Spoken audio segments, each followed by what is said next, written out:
All right, this is the second video for section 5.5, and we have kind of a new example, a new type of problem that we're going to be working with. What are we doing here when we're looking at what is the tangent of the cosine? The funny thing is these look a lot more difficult, I think, than the other types of problems that we were working with in the first part of this, and they're actually easier. So let's look at this. Evaluate each expression, it says, assume that all angles are in quadrant 1. Hint, fact that all angles are in quadrant 1, the triangle will always look like this. All right, so the triangle is always going to look like this. So what this is really asking, it's saying if in quadrant 1, if the cosine of some angle is 2/3, what would the tangent be? In fact, I had questions like this on the test, all right, where I said, okay, we have a cosine of an angle is this, and now what's the tangent? It's just asking that exact same question in another way. It just looks really confusing, all right? So if you remember, this part is saying the cosine of some angle equals 2/3, all right? And we have to figure out our angle.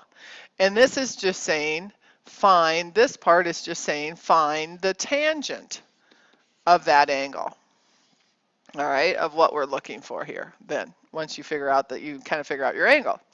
So let's use that information. So the cosine of my angle here of theta equals 2/3. Cosine is adjacent over hypotenuse. So there's my adjacent, there's my hypotenuse. For the same triangle, now I just have to figure out what would be this opposite side. Well, the opposite side I'd have to kind of figure out because 2 squared plus 3 squared equals, oh, not 3 squared, I misspoke. 2 squared plus my missing side squared equals 3 squared. So it's 4 plus what equals 9. My x squared must be 5.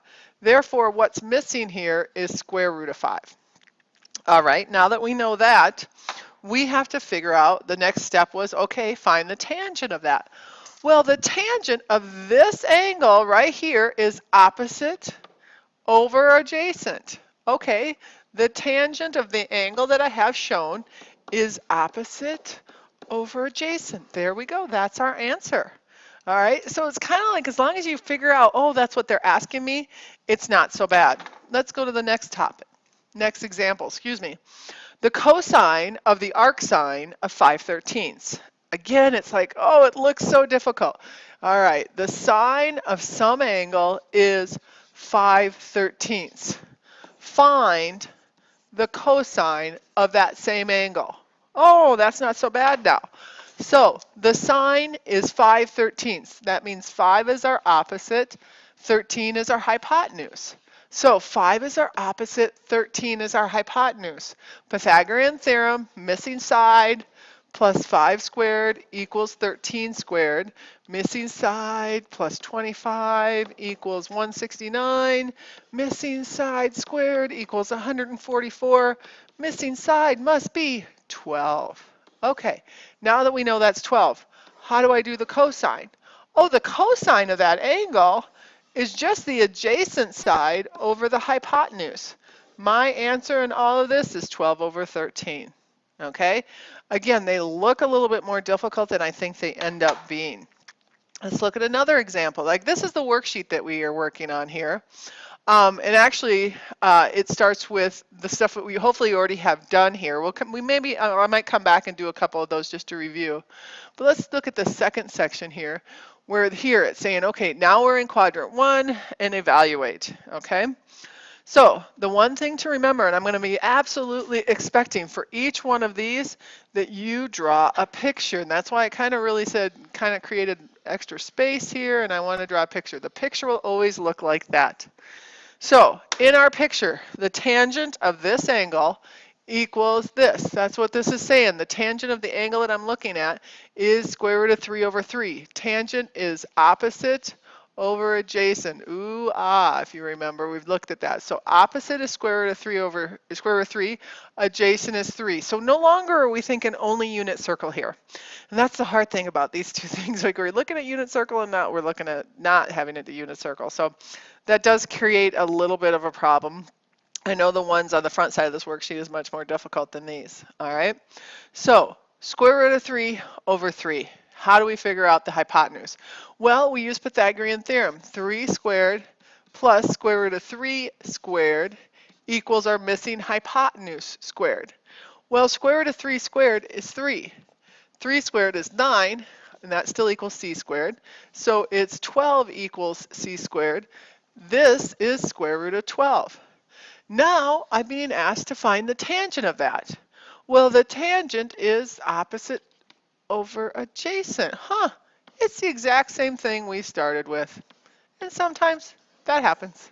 All right, so the tangent of an angle, here it says the tangent of this angle is square root of 3 over 3, and it says, okay, now find the tangent of that angle. It's like, okay, it's square root of 3 over 3. That's pretty much what we were just asked to do mathematically. All right, let's look over here at the next one, the cosine of the arc sine of 5/13. Okay, angle, sine is opposite over hypotenuse. So we're at 5/13. Now I just need to figure out what is my missing side. 5 squared plus my missing side squared equals 13 squared. 25 plus b squared equals 169. B squared equals 144. B must be 12. Oh, okay. B is 12. Now I need to figure out the cosine of that angle. Oh, that's just 12/13. I think we might have done this as an example here. Okay, let's do one more just to make sure we're on the right track. All right, so let's look at 15 here, please. So at 15, we're looking at, first of all, we have an angle. Draw the angle. Draw the triangle. In that angle, you first start with the inner groupings, your inner parentheses. The cosine of that angle is 2/3. Well, the cosine being 2/3 means the adjacent side is 2, the hypotenuse is 3. Now I have to calculate my missing side. 2 squared plus my missing side squared equals my hypotenuse squared. So my hypotenuse is 9, still don't know what that is. This is 4. So my b squared is 5. So the angle here is square root of 5. And now this says on the outside I need to find tangent of this angle, of this theta. So tangent would just be opposite square root of 5 over 2. That's our answer. So this one, again, much easier. I'm actually going to take a minute here. Let's go back over some of the problems that we had in the last example. So I'm going to go over like 1 and 2 on the same worksheets here. I just have some extra time and I wanted to do that. So looking at number 1, what x is the arc cosine of 1, okay? Here it's saying the cosine of some angle is 1. Name that angle. And here is where I kind of have to just think to myself, cosine is x, where is x 1? That's what I'm thinking of. Where is x equal to 1 in the unit circle? X is only equal to 1 in the unit circle here at 1, 0. My answer is 0 degrees, also known as 360 degrees. So I'm going to leave that. That's my answer. Not so bad. Sine is 1/2. Okay, so here, I'm thinking to myself it's positive. All right, so I know I'm either in the first quadrant or the second quadrant. So I'm kind of in my head thinking this, hey, my possibilities are here or here. Okay, and if I'm in the first quadrant, I'm going to do that here. I'm here. The sine is the same thing. It kind of goes with my y. And my y, it's telling me, would be 1/2. Across from a 1/2, hey, that's 30 degrees. Okay, so one of my options is 30 degrees. The other options was it could be the same thing where we have a reference angle of 30 degrees because across from that would still be the 1/2. The sine would be 1/2. And this is back to the unit circle where hypotenuse is back to 1. Okay, 30 degrees is 1/2. What is my angle there? So I'm thinking to myself, calculating this. What's the angle? All the way down would be 180, and I don't want to quite go to 180, so I kind of want to go 180, take away the 30. Oh, my angle would have been 150. So my answer here is 30 degrees and 150 degrees. That would be my answer. I want to look here at number 4, please. I know I don't have much space here, but I think I'm going to kind of work it through. Cosecant of x equals negative 2. Ooh, that gets a little interesting. Cosecant is a negative 2. Let's see if we can work this out any other way. First of all, where is cosecant negative? Well, I always think, remember how I think I've said this like a million times, think, flip, sine, because cosecant is the inverse of sine. So that the inverse of that same angle would be negative 1/2. So I literally thought of this as 1, and to say, kind of compare these two, I just took the answer here and flipped it to negative 1/2. Well, now sine of 1/2, sine is negative. Well, first of all, I know sine is negative in my third and my fourth quadrant. And my gut is telling me, I know I'm figuring out now here, we just did one where sine was 1/2. Sine is about your y, and if here I'm in the fourth quadrant, I'd have a negative 1/2 here, negative 1/2 here. This has to be a 30-degree reference angle. All right, so now I need to say what measure is there. So here I'm looking at the first one here, I'm going that measure. So it's like I want to take 360 degrees and take away that last 30 degrees.